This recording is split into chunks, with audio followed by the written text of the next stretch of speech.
మార్పు మార్పు మార్పు వరబ్బా. ఇక ఇంకొక విషయం గీడ చూడురి, నేనేమంటానంటే గీడ చూడురికి అంతే. నల్గొండ జిల్లా కేంద్రంలోని పార్టీ కార్యాలయంలో నిర్వహించిన అభినందన సభలో బీఆర్ఎస్ వర్కింగ్ ప్రెసిడెంట్ కేటీఆర్ మాజీ మంత్రి జగదీష్ రెడ్డిని పూలమాలతో సన్మానిస్తున్న సర్పంచులు ఉప సర్పంచులు పార్టీ నాయకులు. దీంట్లో తప్పే లేదు. ఎందుకు నేను చెప్పనా, సుక్కలు చూపెట్టిలు గ్రామీణ ప్రాంతాలలో విపక్ష పార్టీ అయిన బీఆర్ఎస్కు నరకం చూపెట్టిలండి. ఒక్క మాట రెండు మాటలు కాదు ఇది, నేను మళ్ళా చెప్తున్నా. నరకం నరకం చూపెట్టిలు.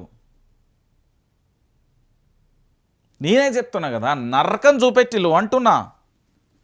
వాళ్ళు గెలవడానికి ఎంత కష్టపడ్డారు. బీఆర్ఎస్ పార్టీ అభ్యర్థుల మీద దాడులు చేసిరు, వాళ్ళను గుంజుకపోయారు, వార్డ్ మెంబర్లను కిడ్నాప్ చేసిరు, వాళ్ళ కుటుంబాలను ఆగం చేసిరు.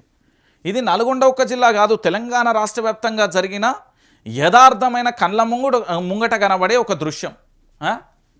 దమ్ముంటే సహకార ఎన్నికలు పెట్టు, కేసులు బెదిరింపులకు బీఆర్ఎస్ లొంగదు, రేవంత్ సర్కారు ముచ్చెమటలు పట్టిస్తాం, రైతుల పక్షాన బీఆర్ఎస్ నిరంతర పోరాటం, 420 హామీల భయంతోనే డైవర్షన్ పాలిటిక్స్, రేవంత్ సర్కార్పై నిప్పులు చెరిగిన కేటీఆర్, జీపీ ఫలితాలు మన గెలుపునకు సంకేతాలు, నల్గొండ జిల్లా కేంద్రంలో ఆత్మీయ సమ్మేళనం, సర్పంచ్లు ఉప సర్పంచ్లకు కేటీఆర్ అభినందన. ఇది ప్రభుత్వమా గ్యాంగ్స్టార్ల అడ్డానా, మాఫియా కోసమే చెక్ డ్యాంలను పేల్చేస్తారా కేటీఆర్, కృష్ణా జలాలలో తెలంగాణకు అన్యాయం జరుగుతున్నదని కేసీఆర్ గర్జిస్తుంటే ఈ అంశంపై సమాధానం ఇవ్వలేక ప్రజల దృష్టిని మళ్లించేందుకు నిరాయుధమైన కేసులను లీకులిచ్చే దౌర్భాగ్యమైన పరిస్థితులలో ప్రభుత్వం ఉన్నది. అధికారం వచ్చి 2 ఏళ్ల నుంచి కేవలం దోచుకోవడం, పంచుకోవడం, దాచుకోవడం తప్ప ఎవరికి ఎలాంటి బాధ్యత కనిపించడం లేదు అంటూ కేటీఆర్ చెప్పాడు. సరే, ఇక్కడ అసలు ముచ్చట ఉన్నది, మీరు ఇనూరి.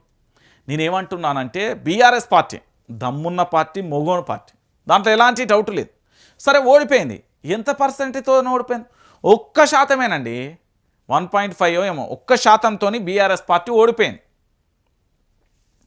ఇంకొక అంశం ఏంటంటే, ఇక్కడ ఈ రేవంత్ సర్కార్ అధికారంలోకి వచ్చిన తర్వాత నీళ్ళ మీద సమీక్షలు చేసిరు కదా, కాళేశ్వరం ప్రాజెక్టు దగ్గర వేయరు కదా, మేడారం ప్రాజెక్టు దగ్గర వేయరు కదా, అన్ని ప్రాజెక్టుల చుట్టైతే తిరిగిరు కదా. ఆ ప్రాజెక్టుల విషయంలో ఏమన్నా వీళ్ళు చేసిలా ఒకసారి అడుగురు. ఈ తెలంగాణలో ఉన్న కాంగ్రెస్ పార్టీ నేతలలో చాలా మందికి 99% నీళ్ళ గురించి తెలియదు.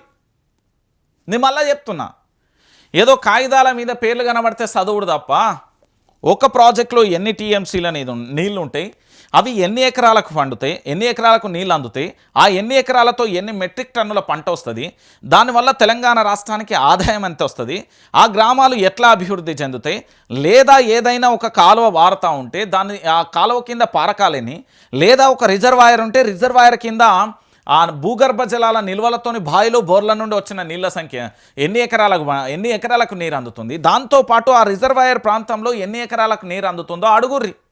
ఇదంతా ముచ్చటద్దు. తెలంగాణలో ఎన్ని నదులు వారుతున్నాయి, వాటికి ఉపనదులు ఏంది, ఎన్ని ప్రాజెక్టులు ఉన్నాయి, ఆ ప్రాజెక్టులలో ఎన్ని టీఎంసీల నీళ్ళు ఉన్నాయి, ఎన్ని టీఎంసీల నీళ్ళు ఎక్కడెక్కడ ఏ జిల్లాలకు వారుతున్నాయి, మనకి ఇంకా ఎన్ని ప్రాజెక్టులు కావాలి, వాటి వల్ల లాభం ఏంది, హైదరాబాద్లో పరిస్థితి ఏంది, హైదరాబాద్లో తాగునీరు సమస్య ఏందో అడుగురు. అంతే. ఇక వాళ్ళు చెప్తే నన్ను అడుగురు. వాళ్ళకు తెలియదు కదా. నేను చెప్తున్నా, వాళ్ళకు కృష్ణా జలాలు అనే మాట ఒకటే తెలుసు. కృష్ణా జలాలు ఎక్కడి నుంచి ఎక్కడికి వస్తాయో అడుగుర్రి. పుసుకున గిట్లగా శ్రీశైలం కానుండి మొదలుకొని హైదరాబాదో, లేకపోతే ఖమ్మమో, లేకపోతే నిజామాబాదో, ఆదిలాబాదో, రంగారెడ్డో, లేకపోతే ఇక్కడ దాన్ని ఏమంటారు నల్గొండలో పుట్టిందని చెప్పినే చెప్తారు. ఆశ్చర్య భయపడకూరు. ఎందుకు నేను ఈ విషయం చెప్తున్నా అంటే, వాళ్ళకి ఏ జిల్లాలో ప్రారంభం ఎండ్ ఎక్కడ, మనకి ఎంత వస్తున్నాయి, ఎంత ఏంది అనేది తెలియదు. కల్వకుంట్ల చంద్రశేఖరరావు ఈసే కరెక్ట్, నిజంగా నిజాయితీగా నిబద్ధతతో ఒప్పుకోవాలంటే ఆయనకున్నంత క్లారిటీ నీళ్ళ మీద మన తెలంగాణ నేతలకు సోయి లేదు. వాళ్ళ భాష ఇది, నా భాష కాదు. నేను చెప్తున్నా కదా. ఇంకొకటి, ఇప్పుడు సర్పంచ్ ఎన్నికలు అయిపోయినాయి. మీ అందరికీ తెలుసు, సర్పంచ్ ఎన్నికలలో ఇక అటో ఇటో ఒక 1000 ఉన్నాయి అనుకోండి స్థానాలు, దాంట్లో 800 దాకా బీఆర్ఎస్ వచ్చింది. కాంగ్రెస్ 1000 ఇట్లా వస్తే బీఆర్ఎస్ 800